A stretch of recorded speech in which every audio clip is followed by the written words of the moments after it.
Calculating our disclosure, especially non-GAAP purchases, has also and some for graduate school business and professor school at the University of Washington. He was the recipient of numerous teaching awards. Outside academia, he was vice president of the Accounting Research and Investment Group in Chicago. And specifically for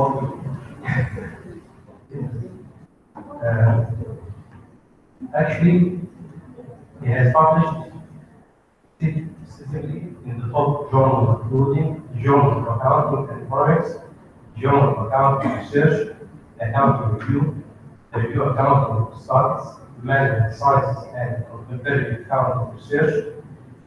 He is the recipient of numerous scholarships and awards, including the notable contribution to the accounting literature in 2009, along with the Best Paper Award at several conferences. He is on the editorial board member of the Journal of Accounting Research, the Accounting Review, and the Review for Accounting Studies. Professor Solomon is also CPA in the state of California and Washington. It is also meeting the Romanian distance in October.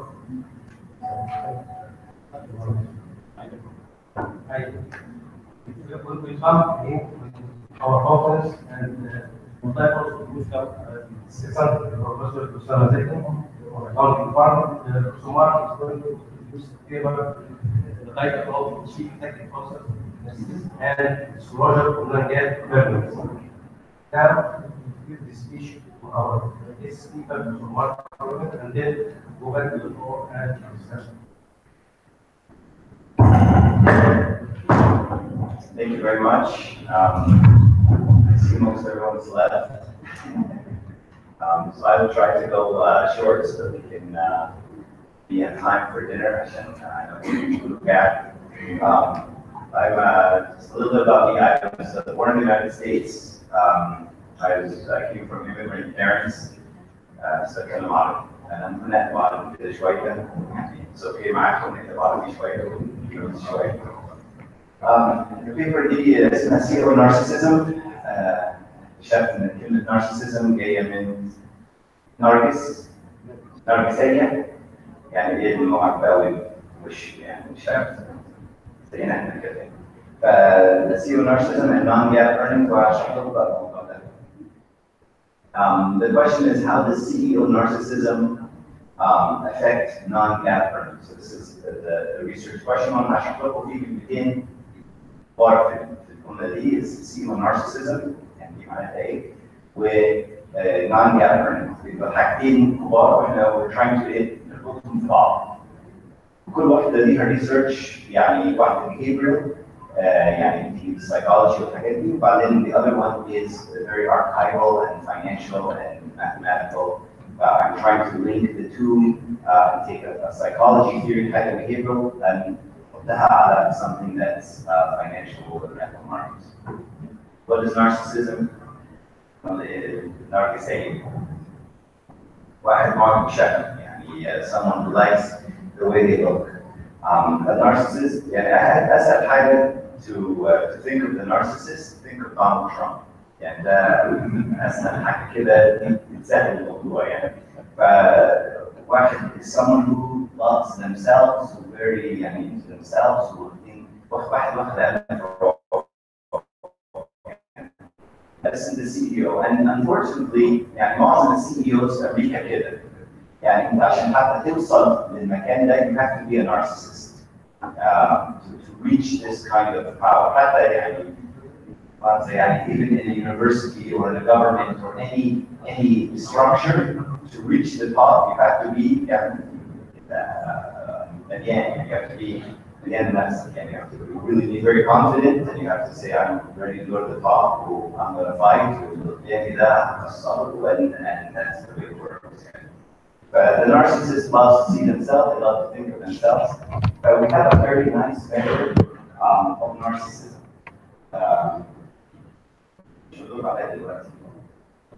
فالنارسيسست هي authoritative يعني سلطة superiority فاكر نفسه he's better than أحسن من الناس الثانية self sufficient it's all about me يعني I can do it exhibitionist يعني عايز يوري نفسه عايز يتكلم عن نفسه عايز كده vanity باطل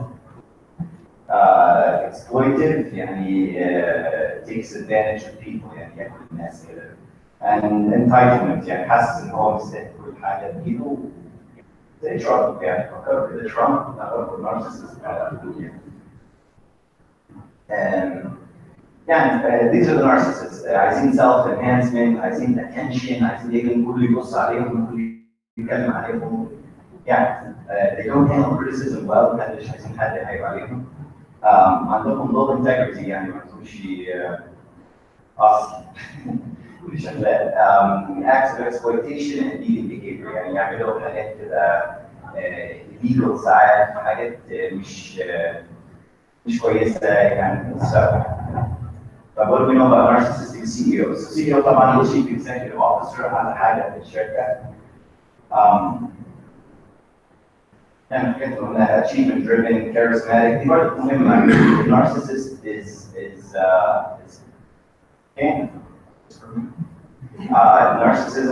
narcissist is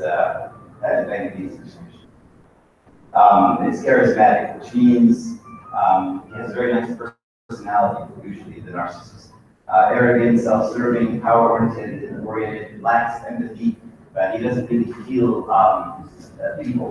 He doesn't care about people. مش بيحس بالناس، بيحسش اللي قدامه بقيمة. Okay. Try to go a little fast. عشان أعرف إن everybody wants to meet. Okay, including me. My stomach as well. Okay. So firms with high narcissistic CEOs, it turns out, have very good characteristics. But in the CEO who's a narcissist, the share it actually does well. They have higher earnings per share. They have higher stock price. It's actually a good position for a CEO in a narcissist. It's actually not a good idea to have someone who's humble, and it doesn't talk about himself. That's not the job of the CEO. The CEO has to be a big guy, talks a lot, who kind of sits through that, and that's kind of their job. The narcissistic CEO is likely to engage in real earnings management, but in real decisions to increase earnings. Because again, they want to get attention and they want the company to get attention. And they associate the company and themselves together. If I'm the CEO of GE, when GE gets publicity, I get publicity. But it's okay for me to make sure GE looks good. Right? And even there's no division really between the CEO and the company. It's there for both of them. Fraud. Fraud is intentional criminal behavior, and fraud is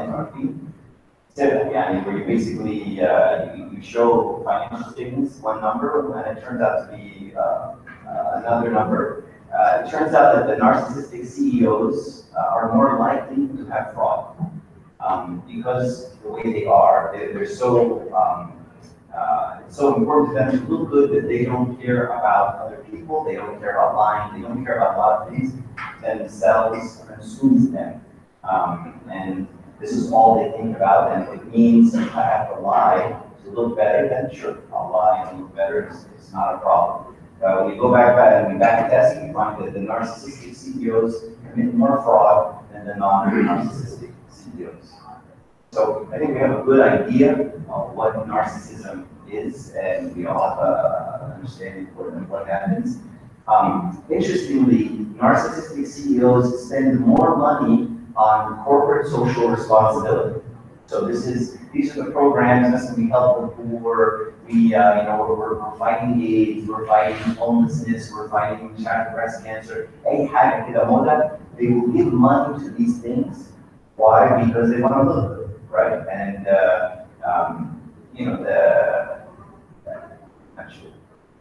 so there could be causes that they get, so let's say some people say, oh, this money, I know, but there could be had a failure from this and he's trying to preserve his image. He's كلها share, صراحة. So CEO can be the same boat, that he gives money so that he looks good. It's not because he cares about breast cancer or he cares about anything else. Trouble? Yeah. Okay. Why they want to garner attention and not people to know them, they want people to like them, they want people to think they're great. Yeah.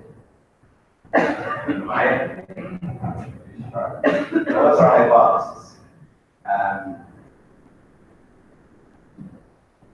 Okay. So let's step back a little bit before I get into that. I want to talk about this non-GAAP earnings. Has anyone heard of non-GAAP earnings? Just a few okay. So my whole life I've spent on non-GAAP earnings, and basically none of you have heard about my whole life anymore. So non-GAAP earnings is something that's in the United States and a few other countries. So basically what happens, PricewaterhouseCoopers, this is a CPA firm. PricewaterhouseCoopers تيجي تعمل audit لشركة كبيرة في مصر, okay? And in the end, they come up with an earnings number. They say this is the number, it's 37 cents a share, okay? Twice. Then the company comes, and the company says, yeah, I know PricewaterhouseCoopers said it's 37 cents a share, but it's really not 37 cents a share. It's 50 cents a share. They're like, well, why is it 50 cents a share? Actually, we have a few expenses that aren't really expenses. They're not cash, like depreciation. Or they're not recurring, or they're one time. There's an accident, and it took a lot of money. So we're going to exclude it from our accounting. Okay? What they can basically do is they take the number that PricewaterhouseCoopers, the real number, 37 cents, and then they can add back to the number and they can increase it. Okay? And they do this very carefully because there is no accounting in non-GAAP earnings. For those of you who are accountants, you know there's debit and credit. Anyone heard of debit and credit? Okay. There's debits and credits. If you journal entry, I took revenue from next year. This year. That's I'm taking next year's revenue and I book it this year. Next year, months, right? That there's going to be some accounting for it. It didn't come out of nowhere. Next year, I'm going to have less money and I have to make it up. In non-GAAP earnings, this is not the case. There's no journal entry. That you just go, a computer will take 50 cents a share. That's it. Right? And there's no journal entry, there's no reversal, there's nothing. It's just hybrids. Okay? And then you send it out. You say, we made 50 cents a share. The market reacts back to up. They make 50 cents a share. With 37 PricewaterhouseCoopers, you have to talk about this warning. It's going to come out after 2 weeks in the SEC filings. Okay? But this is a very big area of research in the United States, and this is something I work a lot on. This non-GAAP earnings. And non-GAAP earnings, as you can imagine, is manipulated by the manager. Okay? The analysts, the analysts are the people who forecast my earnings, and they want me to make 38 cents a share. Okay? And I only have 36 cents a share. So no problem. I say I have 4 or 5 cents of non-GAAP exclusions. And I type on the thing, 39 cents a share. And you're showing that the managers use the non-GAAP earnings in a way fitting, okay, for their benefit. Better compensation, bigger bonuses, higher stock price, lots of things that non-GAAP earnings have a lot of properties that are not very good. Okay? Then we thought that we took the idea, let's take this not good thing, CEO narcissism, where let's see if it relates to this not good thing of the non-GAAP earnings. You see the head CEO narcissist, he does this non-GAAP exclusions. Okay? As you guessed, Jenny, we find that they do.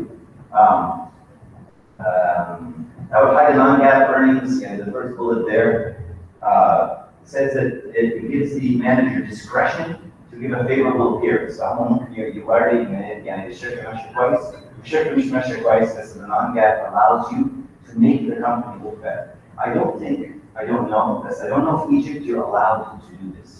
I think you have the number from PricewaterhouseCoopers from the accounting firm. بس هل الشركة then go ويقول لك يعني PricewaterhouseCoopers said 36 cents right now we need 50.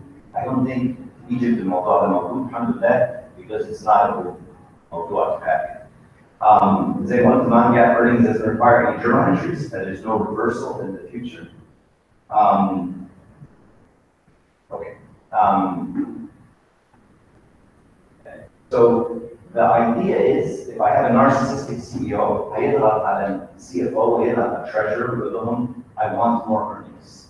Yeah, I want to look better, but he may push the treasurer to increase the earnings through these non-GAAP earnings. Okay? And many of you, I think some of your accounting professors, many of you have done research on discretionary accruals and earnings management and all of these things. All of these models require journal entries. They require real accounting. Okay? This does not require real accounting. It's very easy and it's a very cheap way to manage earnings. The first hypothesis is CEO narcissism is positively associated with the likelihood of using non-GAAP earnings. So the CEO who is a narcissist, right, there's a bigger chance that he's using these non-GAAP earnings. And really in the literature now, if you're using non-GAAP earnings, it's always a red flag. As soon as you see the non-GAAP earnings, estimate there's something wrong. If you feel like something isn't right when a company does these non-GAAP earnings. Infamous. So the next hypothesis is CEO narcissism is positively associated with the magnitude of non-GAAP earnings. The first one was the existence of non-GAAP earnings. The manager has a choice. They can either issue or not issue non-GAAP earnings. Choice media information. Yeah. When a manager chooses to have non-GAAP earnings, he's already made a decision. He's already said PricewaterhouseCoopers is not right. Okay, this is a choice, right? And so this is the first hypothesis. The second hypothesis, which is follows the first, is now we're going to have the magnitude. So if you manager, you're going to get 1 or 2 pennies a share of earnings. If you manager, yeah, he'll go to 5, 10, 15, 20 cents a share. Okay, they may increase the amount. Right? So the more narcissistic the CEO, you can imagine that some CEOs يحترموا نفسهم شوية and they'll say 1 or 2 cents كده بس يعني something. Or some CEOs say, well, let's do 30 cents. Okay? And obviously that's a larger it's a larger cuts. Yeah, it's it takes courage, yeah. I'm hard to think to say it's not 2, 3 cents, it's 30 cents or 40 cents or a dollar a share. What's that?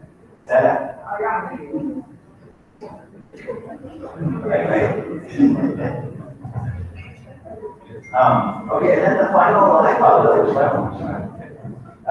final hypothesis, and this is the most important hypothesis, is that the non-GAAP exclusions are lower quality. Then in the PricewaterhouseCoopers guideline had 36 cents, okay? And the company said it's 50 cents, okay? But now we have a difference of 14 cents. So I've written papers way back in 2003, which kind of started this literature, looking at the 14 cents. What are the properties of the 14 cents? Okay? The manager claims that the 14 cents are one-time, non-cash, and non-recurring. Okay? So the manager will say the reason we excluded 14 cents is because they're not real 14 cents. They're a one-time thing. It was a flood and it's gone. It was a non-cash item. It's not important. Okay? So we went back and we tested the 14 cents to see whether or not it was like the manager said. Okay? It turns out, we learned this back in 2003, the managers are lying. Okay? The 14 cents is an expense. It's a real expense. It's a cash expense. And it's a recurring expense, which means it comes back over and over and over again. So their argument that it's one-time, non-cash, non-recurring is not true. Okay? But this is what we call quality. The quality of the exclusion, the quality of that 14 cents. So then we look at the 14 cents because, two companies can exclude 14 cents, right? And one of them is a real exclusion and one of them is not. Okay, so the fact that the 14 cents may not be a big deal, right? But so we look whether the CEO narcissism affects the quality of the 14 cents or not. Does that make sense?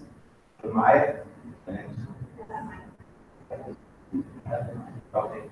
So now we're going to measure CEO narcissism. How do we measure CEO narcissism? This is very, very interesting. I didn't know anything about this. I'm a financial archival guy who does big data, hundreds of thousands of observations, I do t-tests, and I don't believe in anything. Right? Okay, our measure of CEO narcissism is a composite measure of several things. The CEO's relative cash, how much, what percentage of cash versus stock that he takes, this affects his narcissism. The non-cash pay, how much he gets, and then the prominence, and this is the important one, of the CEO's photo in the annual report. Okay, I'll show you what I talked about here in a second. All the measures are averaged over the time that the CEO is in existence. When the CEO takes over his first year, he's not going to make very many changes, but maybe his second and third year we start there. And assume to be stable over time. But I'm showing you different scores. So on an annual report, I'm sure some of you have seen an annual report of a company. Okay, in the annual report, there's the financial statements, and then at some point, there's a letter like this from the CEO. Okay, and he says, "I'm great. I'm a good CEO. The company's doing wonderful. Everything's wonderful. I'm wonderful, and everything's going to be great." I think this CEO, Mother, he just signed at the bottom. Okay, his letter. Right? We call him level one. White kid, he's humble, nice guy. He just signs. Then we have another CEO, and he says, "I'm going to put a picture of myself, because you know who I am. I'm shit Danny, right? So I'm going to put a picture of myself in the and he puts together a nice little picture, smiling at his bed. It's nice. We call this level two. Then we have a bigger picture of ourselves. So now she has a big chunk of the letter is her. Okay? And come on, I'm sure whoever put this together asked the CEO, "How big do you want your picture to be?" She said, "Like that, a little bigger." But she made it a little bigger of herself. This level 3. Level 4, got away. And he's like, but so he's a little bit higher, and he's now done a full picture of himself. And we've had a group of researchers who went through these annual reports one by one. We did like what, 1,500 or 5,000, something crazy. And we categorized based on the size of the picture. And then again, I'm at 5. Let's see if I can make it end. It's just me. Yeah, this is.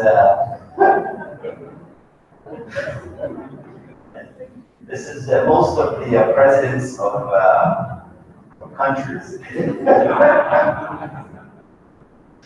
And Trump, well, this would be Trump, yeah, and some other presidents, yeah, I'm showing this. Okay, so this is number 5. This is at the highest level. But this is our measure. Okay, let's see in our.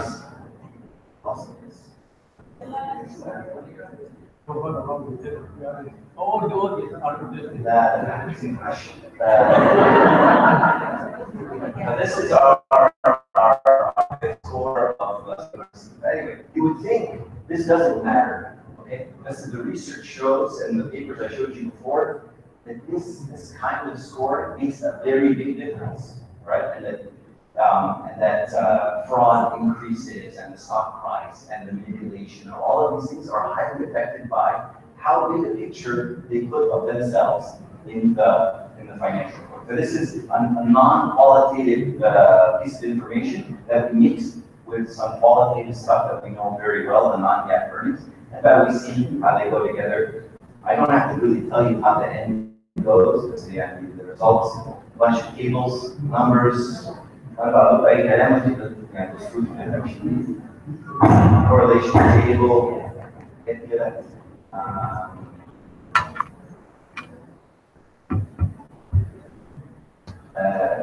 Also, all of the things that we said, all of the hypotheses that we predicted, unless someone wants to see the table, basically all of the hypotheses that we predicted came true, in the statistics. And we had a very large sample, very large sample. We had a very large cross-section of CEOs of different kinds of companies, and we do got all kinds of controls, including firm fixed effects, industry fixed effects, year quarter fixed effects, standard errors clustered by firm year quarters. And we threw all of the latest technology at the statistics. As you can see, our sample size is 19,000. We have an R-squared of 5% in the first one and 21%. Right? It's very, very strong results. And what's amazing about the results really is every time we did it, it worked the way we thought it would. It's really a very strong effect. The narcissistic CEO is the same one who has these pro forma exclusions. He has very large pro forma exclusions, and the exclusions are not very good quality. Michigan. All right.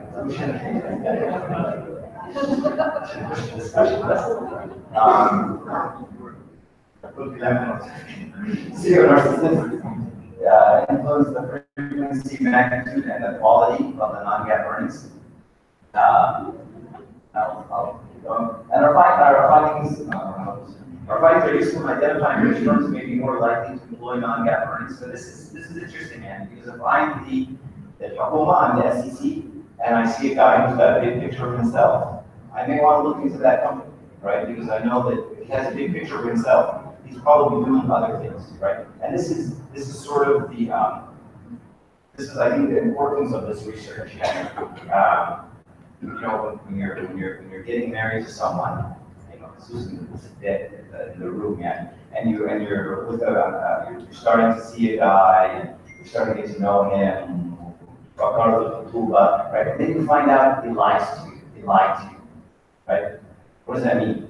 That's a big problem, right? Why? Because he's going to lie again, right? So once you find out he lies, you know he's a liar, right? That's a problem. Okay? But one of the nice things about research like this is once you identify a narcissistic CEO, you know there are other things he's going to do, right? It's not just here, it's this, and you may have, human rights abuses, social abuses, environmental abuses. He's not going to care about the environment, he's not going to care about social abuse, he's not going to care about sexual harassment, he's not going to care about anything that happens in his company, right? So it leads one thing leads to another. Do you have any questions? Thank you very much.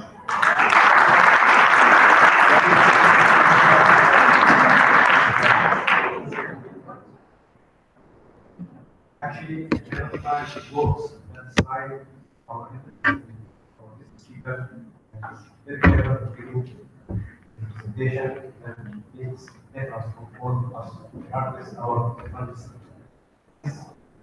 for having the advertising.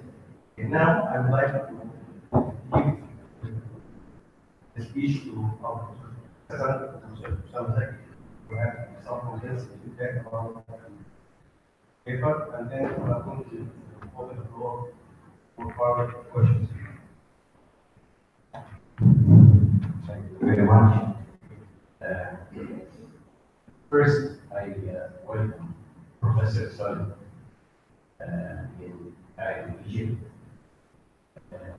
second point is no, it's roots, Egyptian, but living in the States. Third, moving him south from the East Coast to the West Coast to work. And then the interesting presentation he did gave us, which makes my comments as a discussant to the paper tough act to follow. However, I do my best. As a matter of fact, when I looked at the paper, I enjoyed reading the paper itself. I found the effort done in the paper quite thorough. I feel that the three hypotheses he mentioned related to the CEO narcissism and the non-gap earnings vis-a-vis the gap earnings, and I was going to ask him after I finish my discussion in the paper, how about that items, regulations, and how is the SEC, the Security and Exchange Commission Regulation G, and the format which was required by the CEO to fill out the 8K form by reflecting the information on that subject matter. I learned a lot myself.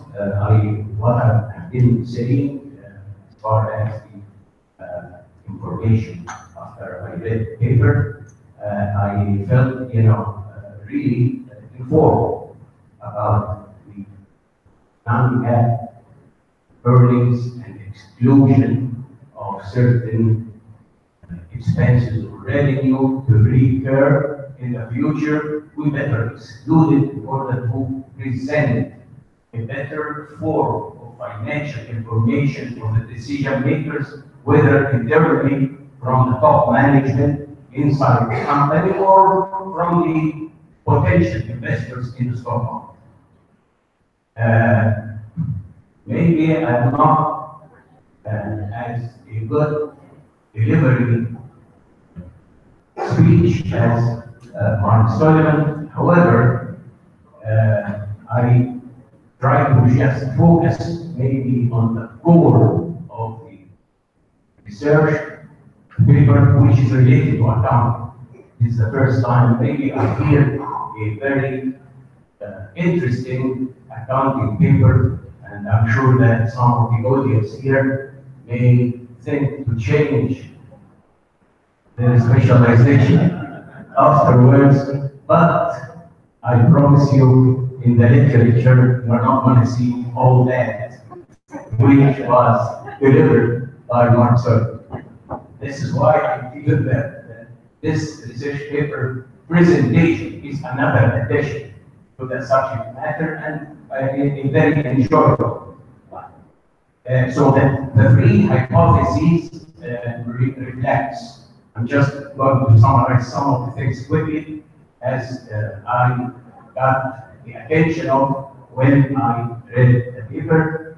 The frequency and the magnitude and the quality and the relationship of these three to the CEO narcissism. Another thing attracted my attention also when I read the paper, the size of the sample. The sample was about 19,098 observations on quarterly observations from quarterly reports between 1995 until 2014. They talk about 923 CEOs and in about 716 companies, if I remember the numbers from The sample test is very good sample, which results at the end to whatever you heard. Also, the reconciliation between the gap earnings and non-gap earning is a very important and peculiar observation, because they can reconcile between those two in order to have a comparable type data for those who are analyzing the financial statements at the end of the year in order to make a sound decision whether in the stock or the stock market investments or what else. I remember when he talked about the characteristics of the narcissism of the CEO. What happened back in Arthur Anderson about 1999 or 2000, and the Enron and the WorldCom, when those two companies went under, and I think one of the CEO committed suicide and the other one got a prison term because of the falsifying some of the information. Maybe that narcissism at that time was quite endless as far as the attitude and the personality of the CEO at that time.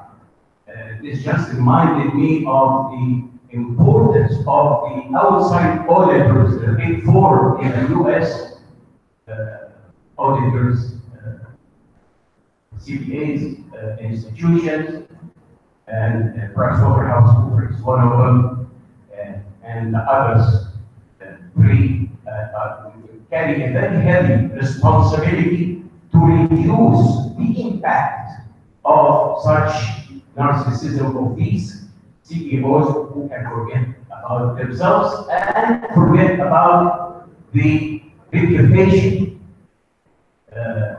One way or the other, you can lie to some for some time, but you cannot lie on the investors, for the investors' data presented all the time. Especially, I mentioned, and I learned that from the paper as well, the regulation G, the Securities and Exchange Commission,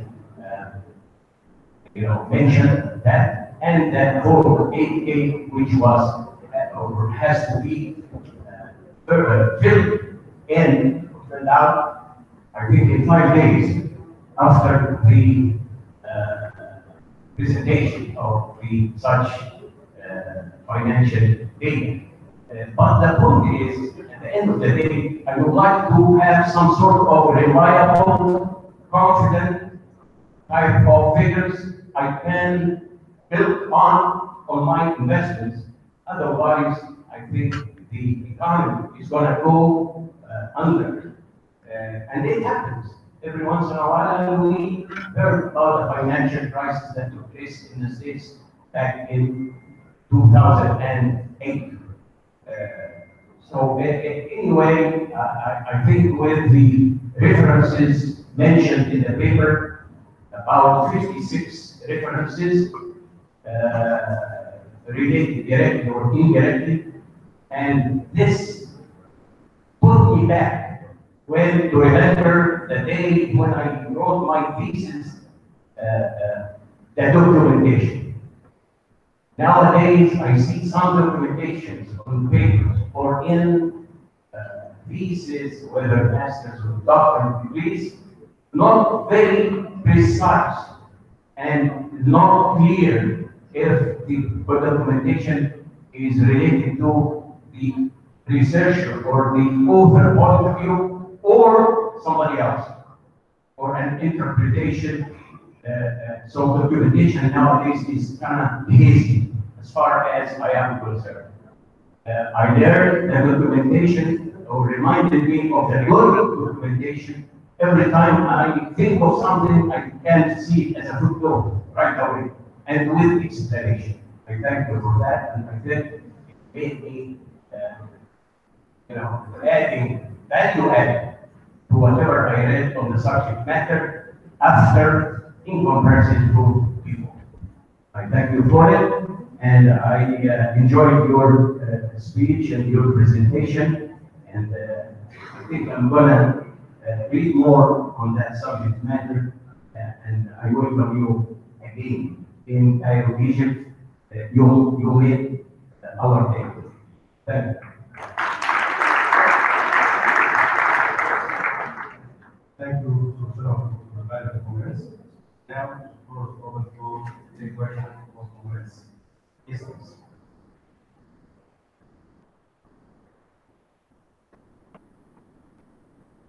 في واحد كلام.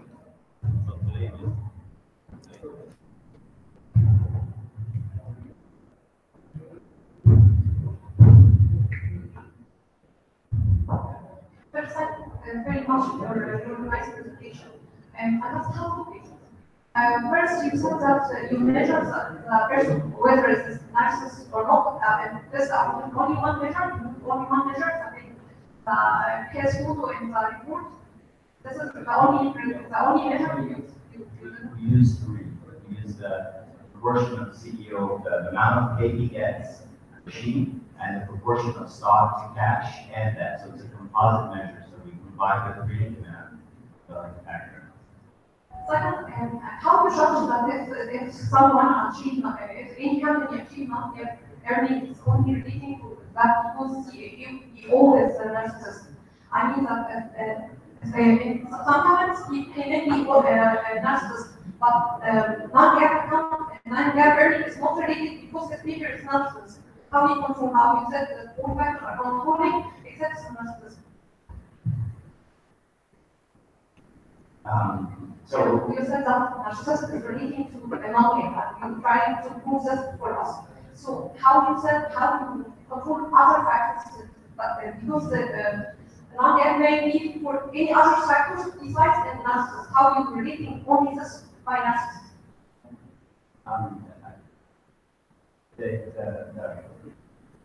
The main hypothesis on solutions that they are they're random events. So the idea behind a random event is that it should not be predictable. So, I mean, if I have earnings of a certain amount and then I say I'm going to exclude this quarter, it must be that something happened that is outside the norm. Because if it's normal, then the accounting rules would say, well, then you have a charge.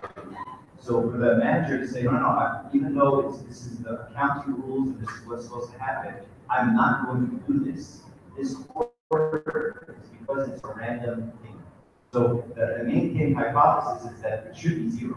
The number that the manager announces and the number that PricewaterhouseCoopers or KPMG or whatever, they should be the same number. And in most cases, they are the same number.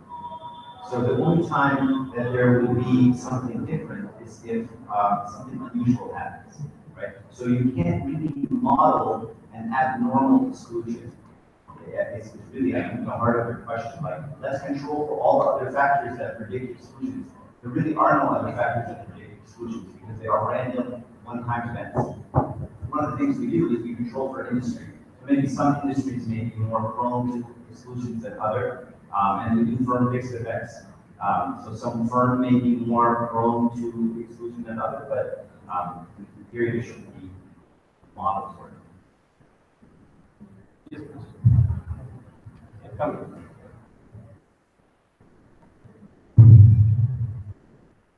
شكرا جزيلا.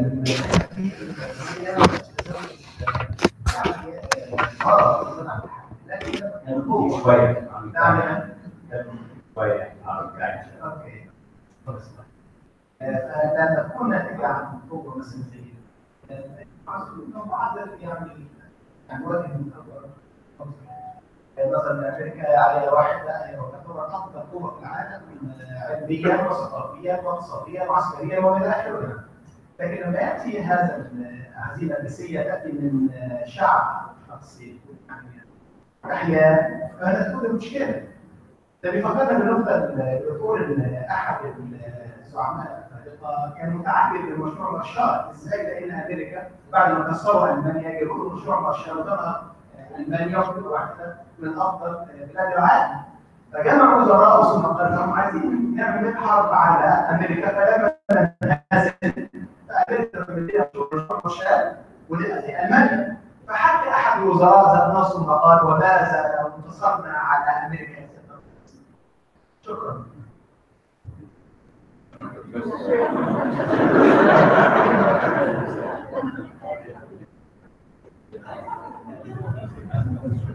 Thank you. Yes.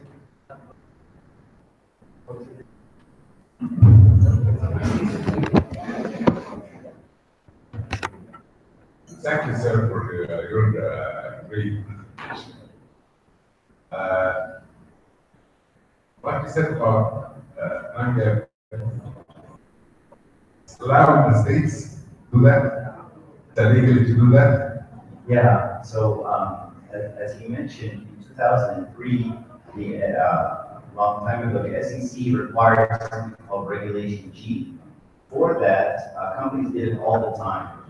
But after Regulation G, it requires you to at least explain why you're doing it.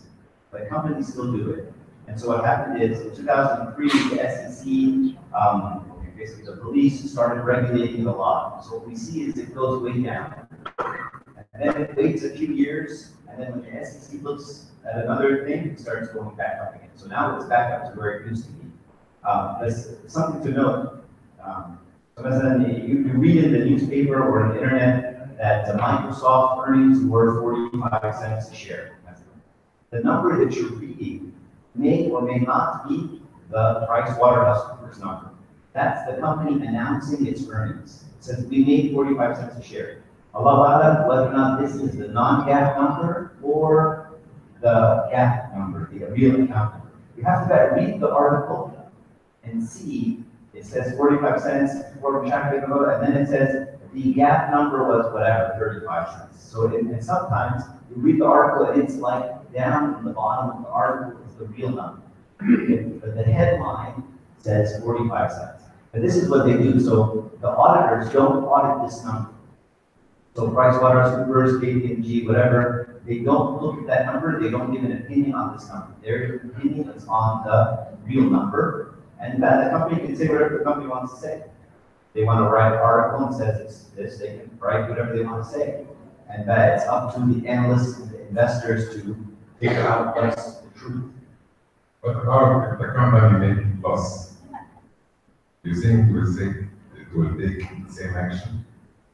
Yes, in fact, the research shows that companies start to do more pro forma earnings when they do losses.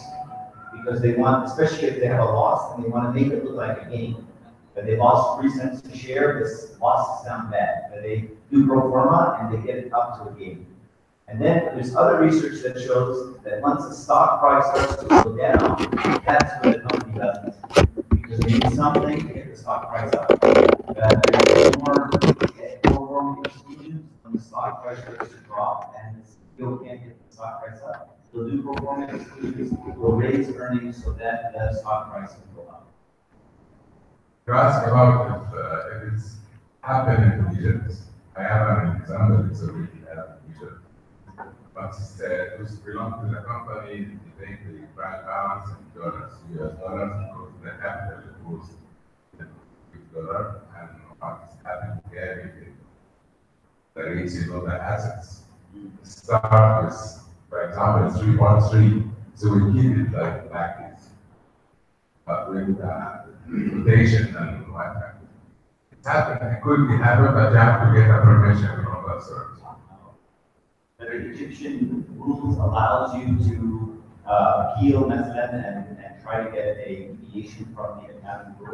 They ask to change the accounts from US dollar to Egyptian fund. Oh, so there was an exception for the floating? Yeah, right. Yeah. Yes. Last question. Last question. Thanks, that was a very interesting presentation. I've got a couple of questions. First, can we say there's a selection issue here? Is it possible to say that companies with a non-GAAP earning culture are more likely to attract narcissists in CCO? Also, I've got another point about, given that we know from prior research that companies with narcissistic CEO are more likely to commit fraud or regulate earnings. Why is SEC not active? First question is a very good question. You're probably right. So whether or not the kind of firm, so this question is excellent. The kind of firm that would hire a narcissistic CEO is the same kind of firm that may be involved in an industry that happens to have a lot of exclusions. And could have nothing to do with each other than this contagion problem, right? Which is you have the type of firm does this, and that's an excellent question. That's possible, likely. So what we do is we control for everything we can control. Everything we can possibly think about in the literature that controls for the CEOs and the pro forma, we've done all. And we've clustered and aggregate. So, but that's a legitimate concern. Your second question. Why does the SEC do anything about it? Well, I mean, they did. Actually, I'm very proud of this, but in 2003, when we wrote the first paper, the SEC used our paper against all the companies to start Reg G. So our paper was a big reason why the SEC implemented Reg G in the first place. Reg G gives information, and you know, the United States, they like to keep things open. If you close things off too much, then there isn't any. I don't want to say that all exclusions are bad. That's not true. And if you look at the statistics that I skipped over, if you look at the coefficients, you realize that they're supposed to be zero. They're not zero, but they're also not one. Okay? And so they're not. So some companies are doing the right thing, right? We mix them all together, and we're saying on average, statistically speaking, companies are not doing the right thing. There are some companies doing the right thing. So not all pro forma exclusions are bad. Some are very important, some are very meaningful, and some are legitimate.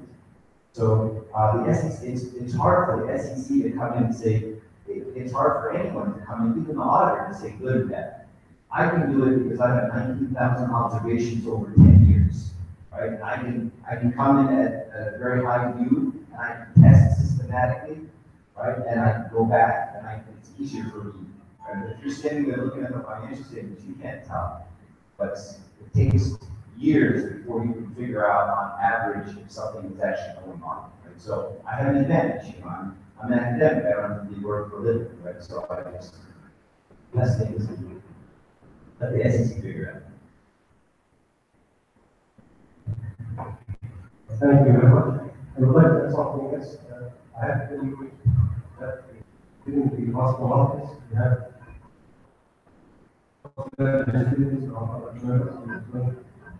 negotiation for the fees, the protocol, for the net of the citizen of the project report or the report as well. I have a if you are there, getting hired from one of our members, which is published work, was called so if you are yes, there to get support. Now the donor is ready, and we would like to have support with him as a form of narcissism. Okay, so I would like to thank you for coming to the session and then your participation. Now, I'd like to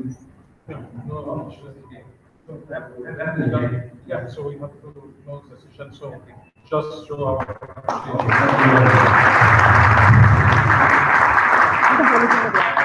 just because actually, unfortunately, we are going to lose one tomorrow. Tomorrow we will be actually here in the closing ceremony of the session as well as Korea.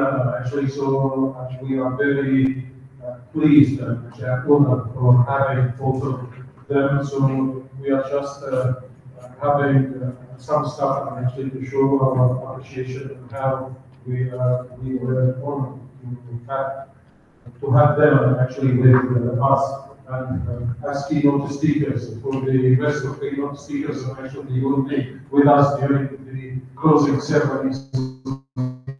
I'm also excited to do it right now. So.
Thank you again for your participation and the global actually been pleasure for us and actually of course we hope to see you again and actually soon to reach our thank you very much.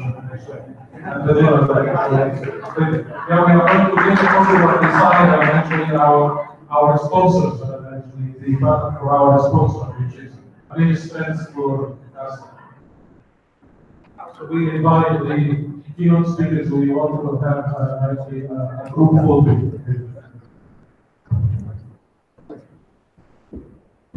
Great having you. يا ريتك كنت عملت عليهم الرسالة. No. آخر رسالة عليهم طالما إن هم already doing it.